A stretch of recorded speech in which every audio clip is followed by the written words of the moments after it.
સાંસ્કૃતિક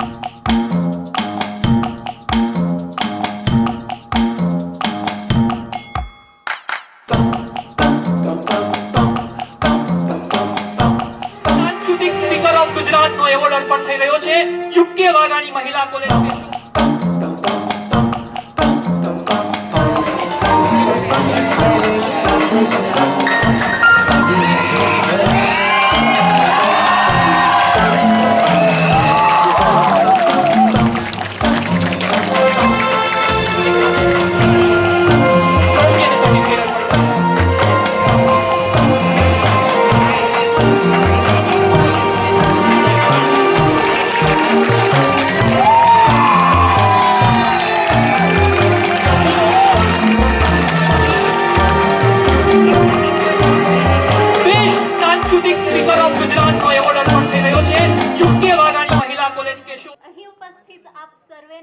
મારા પ્રણામ. નથી કહેવાની આજ હું રસિક શ્રૃંગારની વાતો કે પુરાણી પોથીઓ ખોલી પ્રભુ અવતારની વાતો. નથી કહેવી શ્રીમંતોના સુખી સંસારની વાતો, કારણ કે જમાનો આજ માંગે છે સબળ સંસ્કારની વાતો. આવી જ સંસ્કાર રૂપી વાતનો વિષય યુવાનો દેશનું ભવિષ્ય વિકૃતિથી બચીને સંસ્કારો તરફ વળીએ. આજે આપણા દેશના યુવાનોને સંસ્કારો તરફ વળવાની જરૂર છે. જ્યારે આપણા દેશના યુવાનો સંસ્કારો તરફ વળશે ત્યારે આ દેશ ચોક્કસપણે પોતાની બૌદ્ધિક સંપદા, પોતાની યુવા સંપદાથી સમગ્ર વિશ્વમાં ઉજાગર થઈ શકશે. અને ત્યારે ખંત અને ખુમારીની ગાથા, ભારતના સંસ્કારોની ગાથા સમગ્ર વિશ્વમાં ફેલાશે. ત્રિરંગલ કસુંબલ કેસરી રંગ, શાંતિનો શૌર્યનો શ્વેત રંગ, સમૃદ્ધિ અને પ્રગતિનો હરિયાળો રંગ સમગ્ર વિશ્વમાં છવાશે. માત્ર જરૂર છે આજના યુવાનોને વિકૃતિથી બચીને સંસ્કારો તરફ વળવાની, કારણ કે યુવા શક્તિ એ જ રાષ્ટ્રની આન છે, બાન છે, શાન છે. યુવા શક્તિ એ જ રાષ્ટ્રની પ્રેરણા છે, ચેતના છે, ઓજસ છે. અસ્તુ. જય હિન્દ.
અહીં ઉપસ્થિત આપ સર્વેને મારા નમસ્કાર. નથી કહેવી મારે રસિક શૃંગારની વાતો કે પુરાણી પોથીઓ ખોલી પ્રભુ અવતારની વાતો. નથી કહેવી શ્રીમંતોના સુખી સંસારની વાતો, કારણ કે જમાનો આજ માંગે છે સબળ સંસ્કારની વાતો. આવી જ સંસ્કાર રૂપી વાતનો વિષય એટલે નહીં જ્ઞાનેન સદૃશમ પવિત્રમિહ વિદ્યતે. અર્થાત જ્ઞાન જેવું પવિત્ર આ જગતમાં કાંઈ નથી. અને એમાં પણ સંદર્ભ જ્યારે શ્રીમદ ભગવદ ગીતાનો લેવાનો હોય ત્યારે એનાથી વિશેષ અહોભાગ્ય બીજું તો શું હોઈ શકે. ગીતા એ તો સ્વયં જ્ઞાનની પારમિતા છે.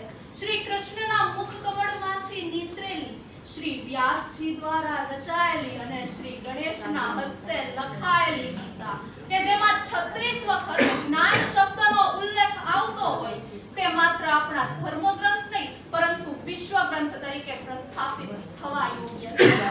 ગીતા એ માત્ર આપણે તાત્વિક જ્ઞાન નહીં પરંતુ સાથે સાથે વ્યવહારિક જ્ઞાન પણ શીખવી જાય છે.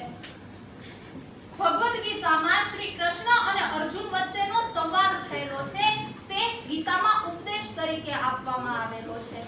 મનુષ્યને શિક્ષિત કરે, સંસ્કારો કેળવાવે, અન્ય પ્રાણી જીવનની જીવનશૈલીથી જુદો પાડે. ઈશ્વરે આપેલી 3 અદ્ભુત ભેટ વિચાર શક્તિ, ભાષા શક્તિ અને સર્જન શક્તિનો પરિચય કરાવે એ શિક્ષણ, પરંતુ આ તમામ પર પ્રભુત્વ પ્રાપ્ત કરાવે એ જ્ઞાન. ભીતરી ચેતનાને જાગૃત કરી અને તમસોમાં જ્યોતિર્ગમયનું ભાન કરાવે એ સાચું જ્ઞાન. આપણી પ્રાચીન કાળથી ચાલી આવતી સંસ્કૃતિ, વેદોની સંસ્કૃતિ, ઉપનિષદોની સંસ્કૃતિ, રામાયણ, પુરાણો અને મહાભારતની રત્નકણિકાઓમાં રહેલ ગૂઢ શિક્ષણ એ છે સાચું જ્ઞાન. વિનયથી જે શોભી ઉઠે એ છે સાચું જ્ઞાન. ભગવાન શ્રી કૃષ્ણએ અર્જુનને આપેલો ઉપદેશ ભક્તિ યોગ, કર્મયોગ અને એમાં સર્વપ્રથમ જ્ઞાન યોગ એ છે સાચું જ્ઞાન. ઉત્તિષ્ઠત જાગ્રત પ્રાપ્ય વરાગ્નિ બોધિતઃ. અર્થાત ઉઠો, જાગો અને શ્રેષ્ઠ પુરુષ પાસે જઈને જાણો. સ્વામી વિવેકાનંદજીએ પણ પોતાના જીવનમાં આમ જ કર્યું. ગુરુવર રામકૃષ્ણ પરમહંસ પાસે જઈ અને શિક્ષણને એ હદે જાણ્યું કે એ સ્વયં જ્ઞાન છે. પરંતુ એ સ્વયં જ્ઞાન બનવા પાછળ પણ શ્રદ્ધાની જરૂર છે. શ્રદ્ધાવાન લભતે જ્ઞાનમ તત્પરઃ સંયતેન્દ્રિયઃ. અર્થાત જીતેન્દ્રિય અને શ્રદ્ધાવાન પુરુષને જ જ્ઞાનની પ્રાપ્તિ થાય છે. જીવન નિર્વાહ માટે પરીક્ષાઓ શીખવું એ તો સારી વાત છે. પરંતુ જ્યારે નજર સમક્ષના ધ્યેયમાં માત્ર પરીક્ષા, એમાં મેળવેલા ગુણ અને વળી પાછું આર્થિક ઉપાર્જન આવી જાય ત્યારે જ્ઞાનનું અધઃપતન શરૂ થાય છે. અને એ સમયે મનની સ્થિતિ પણ હથિયાર હેઠે મૂકેલા પાર્થ જેવી થઈ જાય છે. અને મન એટલું બધું વ્યથિત થઈ જાય કે આપણે જ્ઞાનની જરૂર પડે. અને એ વખતે જો આપણે જ્ઞાનના સાયુજ્યમાં હશું તો એ જ્ઞાન સ્વયં કૃષ્ણ પરમાત્મા બનીને આપણે યોગ્ય માર્ગ દેખાડશે અને વિજયને સુનિશ્ચિત કરશે. હે પાર્થ, હે અર્જુન, તારા હૃદયમાં રહેલ આ સંશયને વિવેક જ્ઞાન રૂપી તલવારથી હણીને તું યુદ્ધ માટે ઊભો થા.